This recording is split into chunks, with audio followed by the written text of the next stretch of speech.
Okay, well that took forever to dry. It's been probably about 2 hours. But as you can see, it's nice and dry, and the paint has dried in nifty little designs around the pieces of salt. I'll try to get a little bit closer. Nope, not gonna work. There you go. See? That's pretty nifty.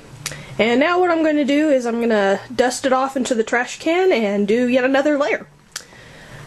And you can just keep doing that over and over until you're happy with how dark it is or the type of designs. And we'll talk about more stuff in a bit. Bye! Alright, now that the paint has dried, we're going to go ahead and pull up the frisket. Just do it with your thumb or your fingers and just kind of roll it off. You can choose to reapply it over the background, or you can just be real careful. We're not going to be doing a lot of the wet on wet technique on the character in this, so I'm not going to use the frisket again. Also, you don't want to use the frisket over areas painted too much, because there is a risk that it will make the area fainter. As you can see, it's kind of made some of my lines fainter. So that's why you want to be really careful with this stuff, because it can make your paint lighter. And just pull it up and off. Just toss it in the garbage can. Can't reuse it or anything. Let's see. Yeah.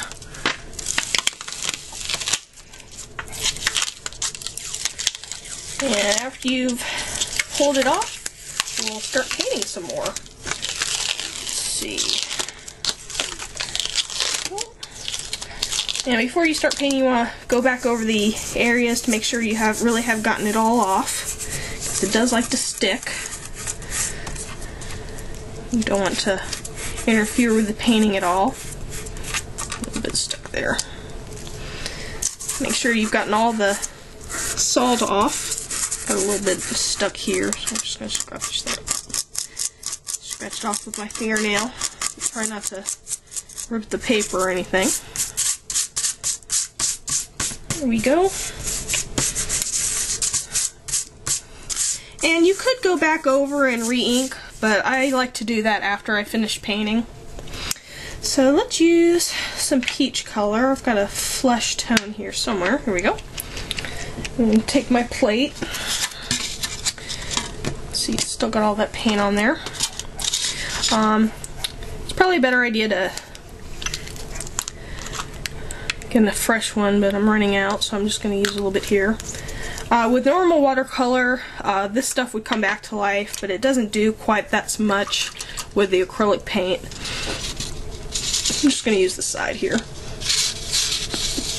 And a lot of times in watercolor, you don't actually have to use a flesh tint. You can actually just use pink or red and just use a whole lot of water, and that can make the tone for you. Because this does have a little bit of white pigment in it, so but I like the way it works.